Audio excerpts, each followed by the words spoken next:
প্রয়াত লতা মঙ্গেশকর আর আজ রবীন্দ্র সদনে তাকে শ্রদ্ধা জানানো হচ্ছে। তার প্রতিকৃতিতে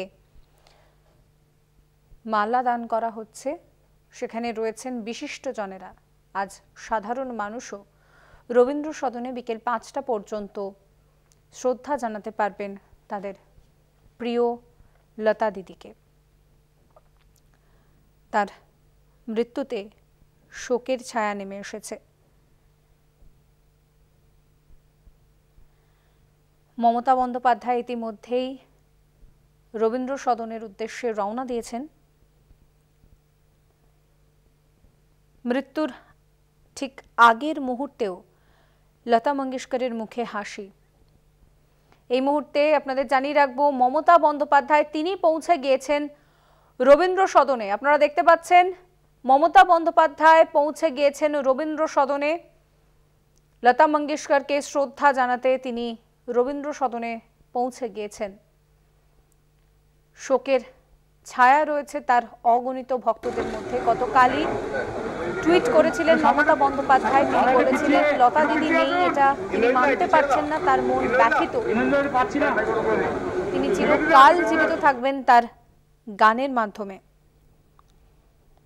বিদায় বেলাতেও লতা মঙ্গেশকরের মুখে ছিল হাসি, এমনটাই জানাচ্ছেন সুর সম্রাজ্ঞীর চিকিৎসক। রবিবারই সুরেশ সরস্বতী পাড়ি দিয়েছেন পরপারে। ভারতরত্ন লতা মঙ্গেশকরের মৃত্যুতে শোকাচ্ছন্ন গোটা দেশ। এই মুহূর্তে রবীন্দ্র সদনের ছবিটা আপনাদের দেখাচ্ছি। সেখানে মমতা বন্দ্যোপাধ্যায় তিনিও শ্রদ্ধা জানাতে এসেছেন রবীন্দ্র সদনে। শোকে কাতর লতা মঙ্গেশকরের পরিবার প্রিয়জনেরা। রবিবার মুম্বাইয়ের যেই ব্রিচ ক্যান্ডি হাসপাতালে শেষ নিঃশ্বাস ত্যাগ করেছেন সুর সম্রাজ্ঞী, সেখানেই যে চিকিৎসক তাকে দেখছিলেন প্রতীত সমধানী, তিনি জানিয়েছেন যে বিদায় বেলাতেও লতা মঙ্গেশকরের মুখে ছিল হাসি। কোভিড পরবর্তী জটিলতার জেরেই মৃত্যু হয়েছে লতা মঙ্গেশকরের, এমনটাই জানিয়েছে হাসপাতাল কর্তৃপক্ষ। চিকিৎসক প্রতীত সমধানী জানিয়েছেন মাল্টি অর্গান ফেলিয়ারের জেরেই মৃত্যু হয় লতা মঙ্গেশকরের। কোভিডে আক্রান্ত হয়ে প্রায় 28 দিন হাসপাতালে ভর্তি ছিলেন তিনি করোনা মুক্ত হয়েছিলেন, কিন্তু করোনা পরবর্তী জটিলতার জেরে স্তব্ধ হলো তার যাত্রা। প্রসঙ্গত, প্রতীত সমধানী গত 3 বছর ধরে লতা মঙ্গেশকরের চিকিৎসার দায়িত্ব নিয়েছিলেন। গোটা দেশ জুড়ে শোকের ছায়া, শুধু দেশ নয় বিদেশেও শোকের ছায়া। ইমরান খান থেকে শুরু করে শ্রীলঙ্কার প্রধানমন্ত্রী সকলেই শোক প্রকাশ করেছেন লতা মঙ্গেশকরের প্রয়াণে। লতা মঙ্গেশকরের চিকিৎসক প্রতীত সমধানী জানিয়েছেন, যখনই লতাজি শারীরিক সমস্যায় পড়েছেন চিকিৎসা করেছেন তিনি, কিন্তু এবার তার শারীরিক অবস্থার ক্রমশই অবনতি হচ্ছিল। কিন্তু তা সত্ত্বেও চিকিৎসকেরা প্রাণপণ চেষ্টা করেছিলেন। সামান্য থেমে তিনি আরও জানিয়েছেন, সুর সম্রাজ্ঞী সবসময় বলতেন সবাই যেন সমান চিকিৎসা পায়। চিকিৎসক প্রতীত সমধানী আরও বলেন, যখনই তার কোনো শারীরিক পরীক্ষা নিরীক্ষা করার কথা হতো তিনি একটুও বিরক্ত বোধ করতেন না। কোনো কিছু তিনি জিজ্ঞাসাও করতেন না, নির্বিবাদে চিকিৎসকদের সব কথা মেনে নিতেন। এই মুহূর্তে রবীন্দ্র সদনের ছবি দেখাচ্ছি আপনাদের, যেখানে মমতা বন্দ্যোপাধ্যায় উপস্থিত হয়েছেন। সেখানে শোকের ছায়া নেমে এসেছে তার ভক্তদের মধ্যে। রবীন্দ্র সদনে শ্রদ্ধা জ্ঞাপন চলছে। আজ বঙ্গজুড়ে অর্ধদিবস ছুটি। 15 দিন ধরে বাজবে লতা মঙ্গেশকরের গান। আমরা কথা বলবো আমাদের সঙ্গে। এই মুহূর্তে ফোন লাইনে রয়েছেন আমাদের বিশেষ প্রতিনিধি দেবজ্যোতি ঘোষ। দেবজ্যোতি, মমতা বন্দ্যোপাধ্যায় ইতিমধ্যেই রবীন্দ্র সদনে পৌঁছেছেন, বিস্তারিত জানতে চাইব। দেখো, রবীন্দ্র সদনে মাননীয় মুখ্যমন্ত্রী মমতা বন্দ্যোপাধ্যায় ইতিমধ্যেই শ্রদ্ধা জ্ঞাপন করেছেন। এখানে যে লতা মঙ্গেশকরের প্রতিকৃতি রয়েছে সেখানে মাল্যদান করেছেন এবং রাজ্য সরকারের পক্ষ থেকে বেশ কিছু কর্মসূচি ঘোষণা করা হয়েছে, যেমন আজ অর্ধদিবস ছুটি। তার পাশাপাশি কিন্তু বিভিন্ন জায়গাতে রবীন্দ্রসঙ্গীত বাজানো একটা মমতা বন্দ্যোপাধ্যায় একটা পরিকল্পনা নিয়েছেন এবং ইতিমধ্যেই একটি টিমকে দায়িত্ব দেওয়া হয়েছে সেটি যাতে ঠিক মতন ভাবে গোটা রাজ্য জুড়ে বিভিন্ন জায়গায় রবীন্দ্রসঙ্গীত বা লতা মঙ্গেশকরের গাওয়া গানকে বাজানো হয় এবং সেই মতোই মমতা বন্দ্যোপাধ্যায় শ্রদ্ধা জ্ঞাপন করছেন এবং তারপরে এখান থেকে তিনি দমদম এয়ারপোর্ট যাবেন। সেখান থেকে তিনি উত্তরপ্রদেশে একটি রাজনৈতিক কর্মসূচিতে অংশগ্রহণ করবেন। ইতিমধ্যেই কিন্তু সমাজের বিভিন্ন স্তরের মানুষরা উপস্থিত হয়েছেন এবং মুখ্যমন্ত্রী মমতা বন্দ্যোপাধ্যায়ের পাশাপাশি বিধানসভা স্পিকার বিমান বন্দ্যোপাধ্যায় উপস্থিত হয়েছেন মদন মিত্র উপস্থিত হয়েছেন প্রদীপ ভট্টাচার্য কংগ্রেসের পক্ষ থেকে। এছাড়াও জয়প্রকাশ মজুমদার বিজেপি থেকে বহিষ্কৃত নেতা, তিনিও কিন্তু রবীন্দ্র সদনে মাল্যদান করেছেন এবং সেখানে রাজ্য সরকারের যেভাবে শ্রদ্ধার ব্যবস্থা করেছেন লতা মঙ্গেশকরের, তাতেও তারা যথেষ্ট উচ্ছ্বসিত এবং রাজ্য সরকারের ভূমিকায় তারা খুশি এবং এই মুহূর্তে কিন্তু মমতা বন্দ্যোপাধ্যায় শ্রদ্ধা জ্ঞাপন করছেন, তারপরে তিনি সাংবাদিক সম্মেলন করবেন বলে আমরা জানতে পারছি। ধন্যবাদ দেবজ্যোতি। আমরা কথা বলছিলাম আমাদের বিশেষ প্রতিনিধি দেবজ্যোতি ঘোষের সঙ্গে। আরো একবার আপনাদের জানিয়ে রাখবো, এই মুহূর্তে মদন মিত্র তিনি লতা মঙ্গেশকরের প্রতিকৃতিতে মাল্যদান করে শ্রদ্ধা জ্ঞাপন করছেন। মমতা বন্দ্যোপাধ্যায় তিনিও উপস্থিত হয়েছেন রবীন্দ্র সদনে। সকলে মধ্যেই কোথাও না কোথাও তাদের প্রিয় দিদিকে হারানোর একটা কষ্ট, একটা ব্যথা রয়েছে। গতকালই সোশ্যাল মিডিয়ায় টুইট করে জানিয়েছিলেন মমতা বন্দ্যোপাধ্যায় যে তিনি ব্যথিত, তিনি মানতে পারছেন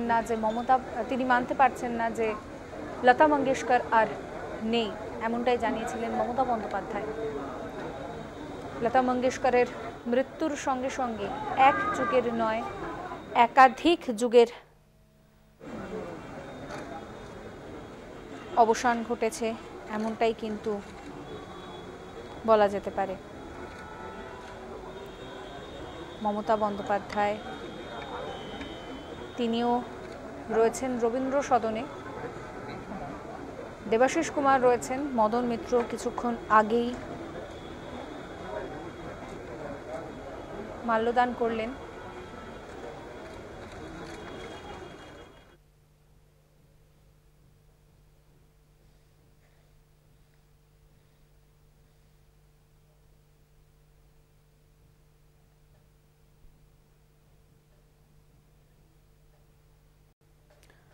যে খবরের দিকে আমরা নজর রাখছিলাম, মমতা বন্দ্যোপাধ্যায় তিনি পৌঁছেছেন রবীন্দ্র সদনে। দীর্ঘ সময় ধরে অসুস্থ ছিলেন লতা মঙ্গেশকর। মধ্যপ্রদেশের ইন্দোরে তার জন্ম।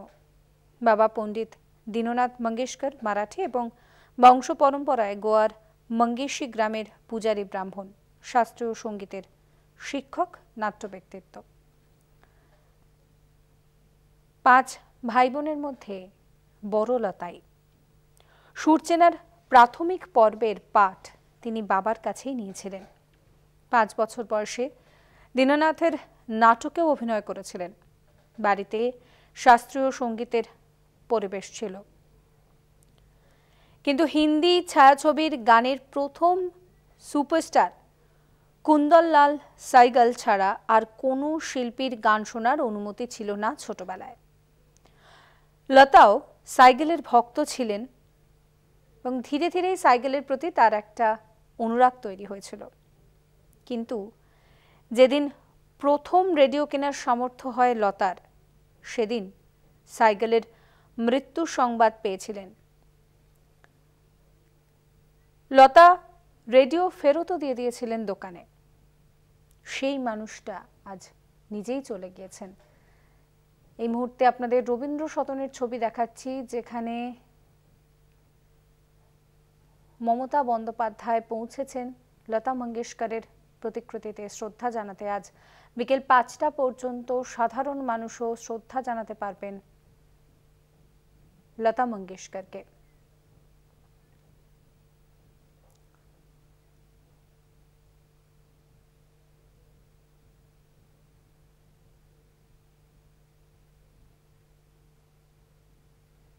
লতা মঙ্গেশকর চিরকাল তার নিজের সৃষ্টির মাধ্যমে বেঁচে থাকবেন। শিল্পীর কখনো মৃত্যু হয় না।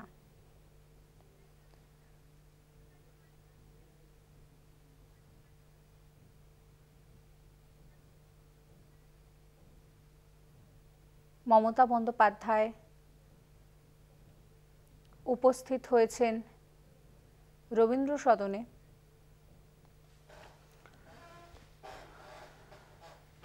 সেখানেই তিনি লতা মঙ্গেশকরকে শ্রদ্ধা জানান। মদন মিত্র তিনি ইতিমধ্যেই মাল্যদান করেছেন লতা মঙ্গেশকরের প্রতিকৃতিতে।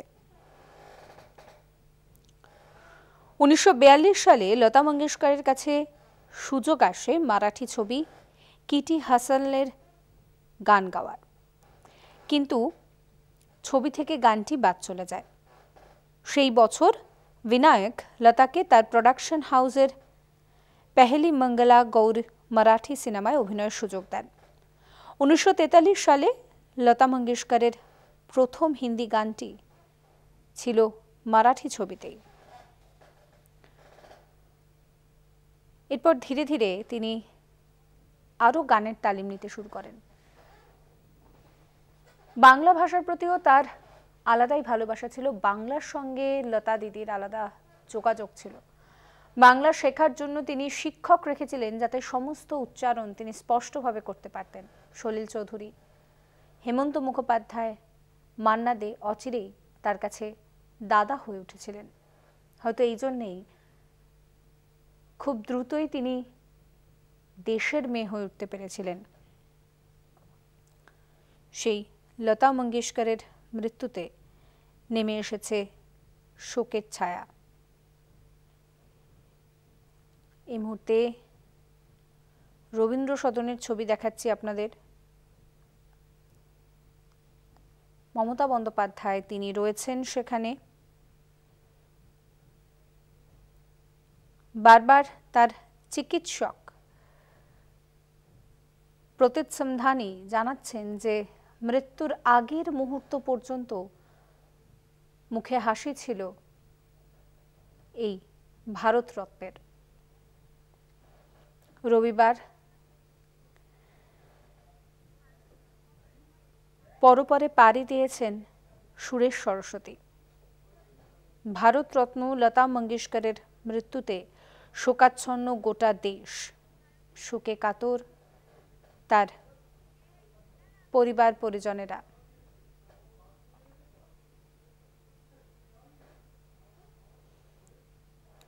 তার মৃত্যুতে নেমে এসেছে শোকের ছায়া।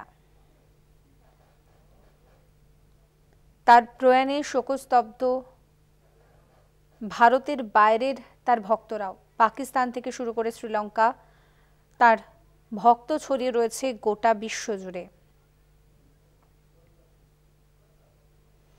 মৃত্যুর আগের মুহূর্তেও লতা মঙ্গেশকরের মুখে ছিল হাসি। আজীবন মনে থাকবে তার চিকিৎসকের।